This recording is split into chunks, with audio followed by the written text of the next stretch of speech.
Do you know that feeling when a job you really liked, down to the minor details, gets changed significantly?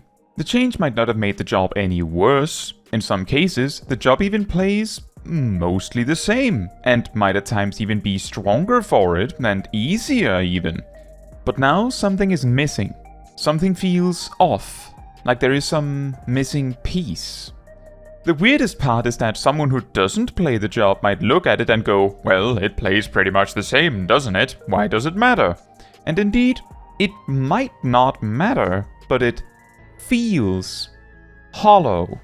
Of course, this could apply to pretty much any job. For many, I'm sure the Astrologian rework, one of many, might have ruined the job, while for others, it finally works exactly how they want it. Even though it was only the card system that really got changed after all.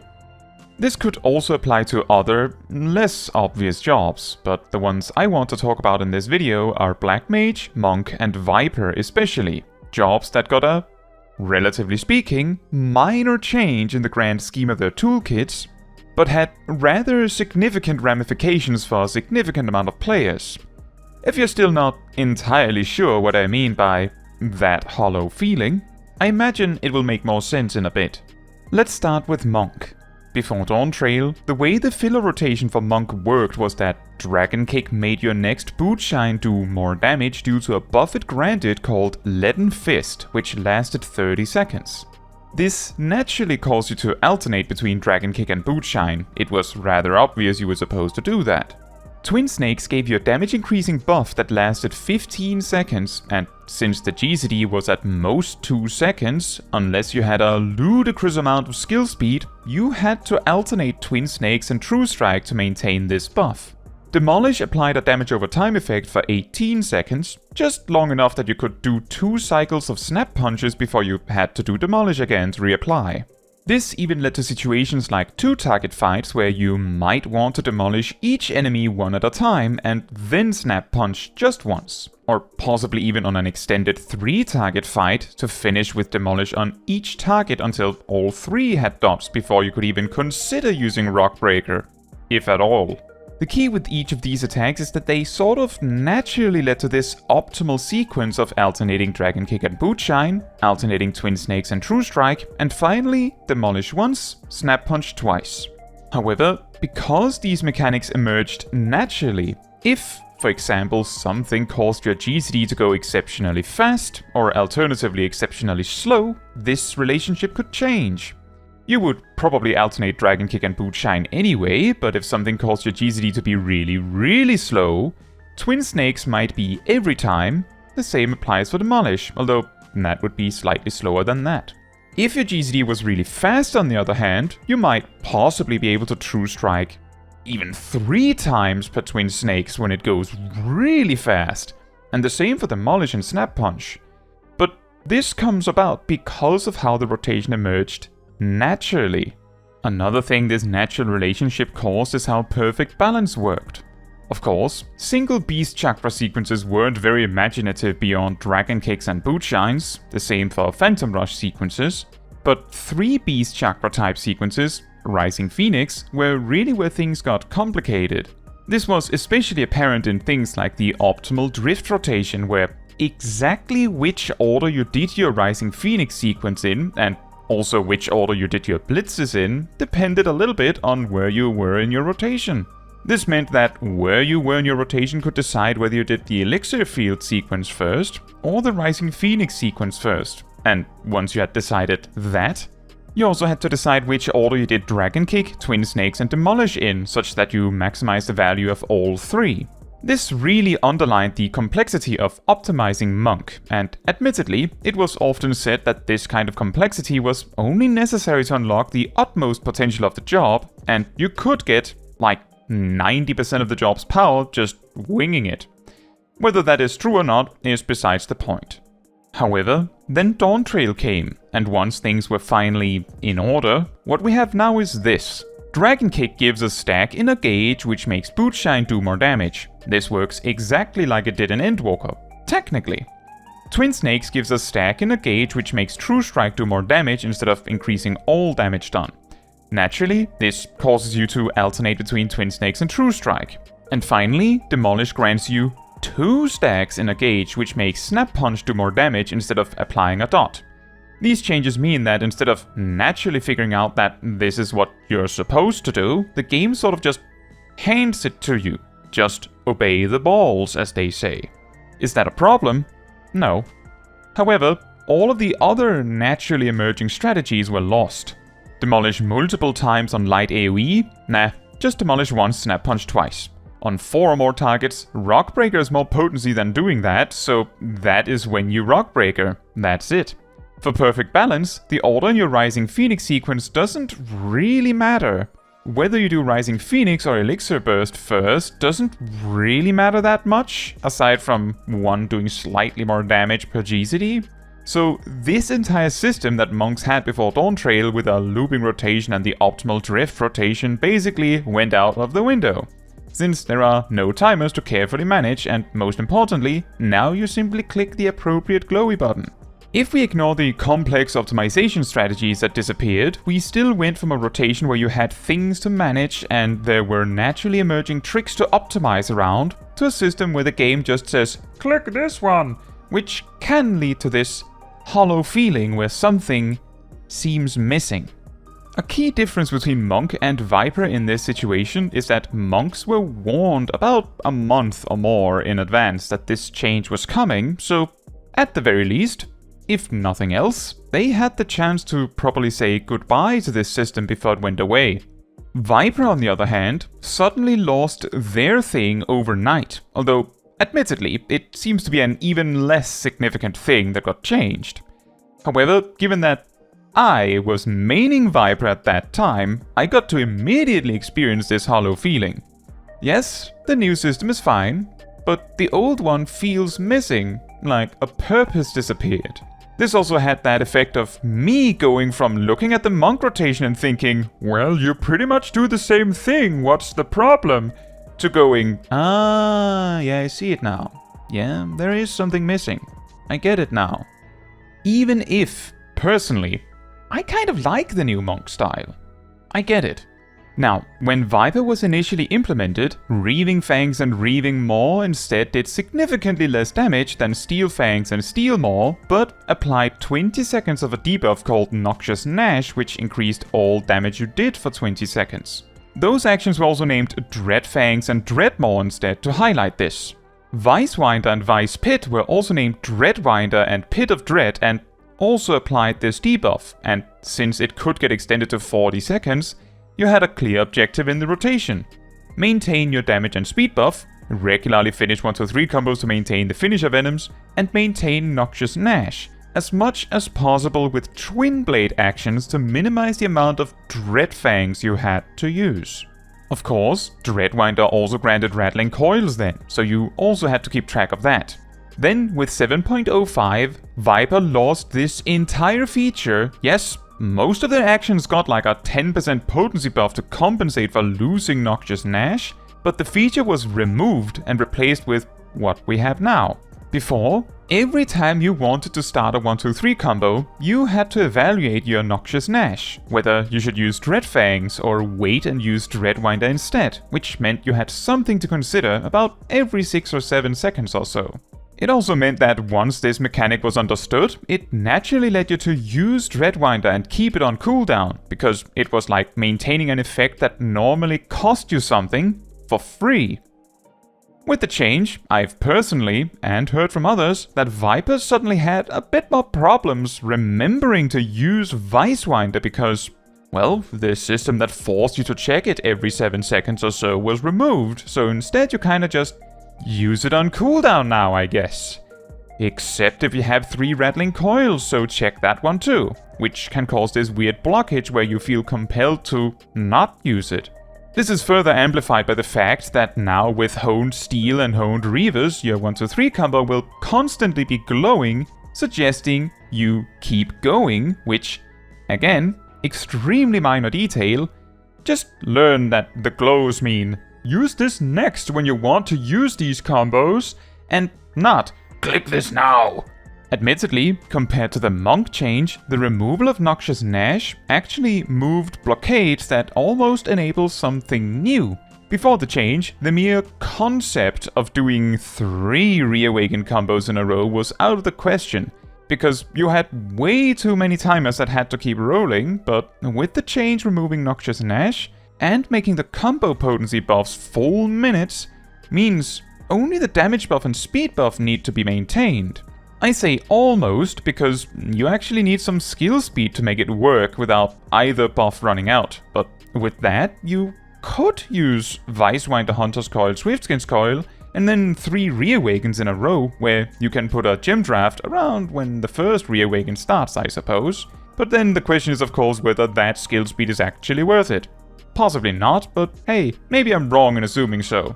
But that doesn't change the simple fact that the removal of Noxious Gnash left a weird, hollow feeling that Honed Steel and Honed Reavers did not fill perfectly. At least for me, although Viper is now certainly easier to play for it. Finally, from the end of Endwalker to where Black Mage is now, the Black Mage changes weren't that big, but for some players, leave that same hollow feeling. The core of this feeling probably stems from the changes to Umbral Ice, mainly. From A Realm Reborn to the very end of Endwalker, Umbral Ice's effect was that it increased your MP recovery by 30, 45 and 60% of your total MP, just on top of the base amount, which meant that if you entered Umbral Ice 3, you had to sit through 2 MP takes to fully max out your MP again. Because of how MP takes happen every 3 seconds, unrelated to your situation, meant that sometimes it would take 3.1 seconds to max out, and other times it would take 6 seconds. Which meant that the standard rotation typically revolved around finding 3 GZDs to do while you waited for the MP to trickle in. With the discovery of non-standard Black Mage strategies, it even meant that spells like Blizzard 3 and Blizzard 4 that you'd normally think were mandatory parts of the Umbral Ice section weren't entirely mandatory after all. Now, with Dawntrail, the change to Umbral Ice is rather simple. Instead of increasing your MP recovery, it makes it so dealing ice damage recovers way more MP. This means that in a standard Black Mage rotation, you would cast Blizzard 3 to get Umbral Ice 3, and then cast Blizzard 4 to both get Umbral Hearts, but also full MP. This is effectively the only quote-unquote mandatory part of the rotation by this logic, and due to the presence of Flare Start max level, it is reasonable to suggest a proper Umbral Ice window requires Blizzard 4. From that alone, we could argue that this change was ultimately a good thing, right? You only have to cast 2 things in Umbral Ice now. Before, you typically had to cast 3 things most of the time, right? So, upgrade, right? But the hollow feeling comes from how, before, you had a lot more freedom in which things you wanted to cast. In fact, you could even enter Umbral Ice with Transpose and just kind of hang out there in Umbral Ice 1 or 2 with Ice Paradox and wait a bit longer while casting things like Thunders or Xenoglosses to pass the time. The key was that you weren't required to cast anything in particular, but now you kind of are. Add to this that with the reintroduction of Ice Paradox, standard, you would cast 3 spells in total in Umbral Ice anyway. So I guess the more things change, the more they stay the same, right?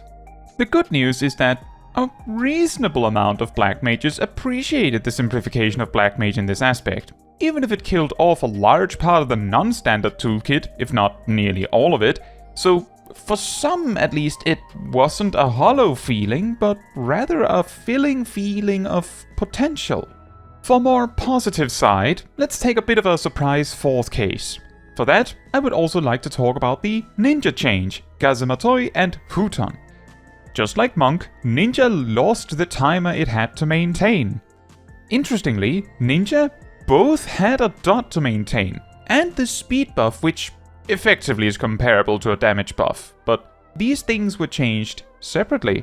In Shadowbringers, Shadowfang was changed from a combo finisher dot to maintain to a cooldown that just happened to have a dot attached, which might sound familiar. And then in Endwalker, it was removed entirely. Huton instead held on until Dawntrail. However, the way ninjas managed Huton actually is part of why I think Ninja doesn't have this same hollow feeling.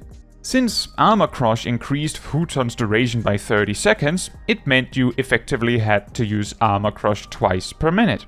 And since neither Armor Crush nor Aeolian Edge plays a major part in the burst, maybe in the odd minute burst, this doesn't feel like a particularly massive problem at all. Because of how Huton worked, it also left some wiggle room in when you decided to use Armor Crush over Aeolian Edge, which has also been preserved. Notably, the main way players interacted with Huton was also either by mindlessly maintaining it, or forgetting it and being annoyed that they forgot, making it a mainly negative relationship. To put it all into slightly more perspective, Ninja's burst sequence is about 15 to 20 seconds long and requires a prepared Suiton cast as well, so I'd say like around 23 seconds is dedicated to the burst as a whole. If we assume this was a fixed time, then it means every minute leaves 37 seconds for 1-2-3 combos. This leaves about 17 to 18 GCDs of 1-2-3 combos, or 6 full combo sequences. Before Dawntrail, this would have been 2 Armor Crush combos to maintain Huton, and 4 Aeolian Edge combos. With Dawntrail, Huton as a buff to manage was removed and made entirely passive, and a different mechanic needs to be maintained instead. Armor Crush gives 2 Kazematoi stacks, and Aeolian Edge spends 1 Kazematoi stack. Which means in a vacuum, you need to use Armor Crush once for every 2 Aeolian Edges, and since your filler sequence has space for, as I said, about 6 full combo sequences, this means you would do, for example, 2 Armor Crush combos and 4 Aeolian Edge combos. The difference is that before, it was a timer that dictated when Armor Crush comes out, at least partly, and now it is a different gauge. The key difference is that Kazematoi leaves enough wiggle room for the player to decide this on their own terms, which makes it feel much less like the game is dictating how it should be done. How is this different from Monk? Well, you can choose to do Armor Crush twice and then Aeolian Edge 4 times, or you could do Armor Crush twice, Aeolian Edge once, Armor Crush 1 more time, and then Aeolian Edge 5 times spread over multiple filler windows if that's what you want to do. Imagine if Monk's gauge instead had space for twice as much fury as it does, but the generators generated the same amount they do now, so you could choose to Dragon Kick twice, or Twin Snakes twice, or Demolish twice. That might not be any better at all, I highly doubt it in fact, but it would give the player slightly more agency in their rotation, which I think is possibly the origin of this hollow feeling, that it feels like the game is telling you what to press rather than you deciding it, but I don't know. Imagine if Dragoons Disembowel and Spiral Blow simply gave you a stack on a gauge that says your next Vorpal Thrust or Lance Barrage dealt more damage, instead of giving you a damage buff. What if Chaos Thrust and Chaotic Spring just gave you a stack on a gauge that says your next Full Thrust or Heaven's Thrust did more damage instead of applying a dot? By level 64, it would change nothing for your rotation under maximum uptime, as you would be alternating the combos anyway. But it would almost certainly feel a bit more hollow. There's also the perspective that on 2 targets, you would lose the option of Chaotic Spring on both targets. And with downtime, there's no worry about your buff being awkward and needing to be applied again, skipping a Heaven's Thrust combo or some such. It would all go away, and it would probably be an even easier job to play. But would it also have this hollow feeling? I could go on, but I'm also curious what you think. Are there jobs and job changes where you feel like it didn't change that much, but the small thing that did change left you with a hollow feeling like it was a lot more important than it was given credit for? However small it may be, I would love to hear about it in the comments. Because once I had that feeling with Viper, it was almost like a revelation of realizing this problem for other jobs. And I would like to know how many times I might have completely missed this. Now, that is all for this video. Thank you so much for watching. If you would like to support me and my channel more directly, you can become a member like these wonderful people here. You can also alternatively support me through Ko-Fi, link in the description. You can also support the channel by letting the YouTube algorithm know by liking the video, leaving a comment, subscribing, sharing, and hitting the bell to get notified when next I post a video. Fun fact, all of the following jobs used to have a dot to maintain that was removed at some point. Paladin's Goring Blade, Warrior's Fracture, Dark Knight's Scourge, Monk's Demolish and Touch of Death, Dragoon's Phlebotomize, Ninja's Shadowfang, White Mage's Aero 3, Scholar's Miasma 1 and 2, Machinist's Lead Shot, Summoner's Bio 1, 2 and 3, and Miasma 1 and 3. That's right, of all the jobs that existed before Shadowbringers, only Bard, Samurai and Astrologian have kept all of their dots intact, and Red Mage never had one.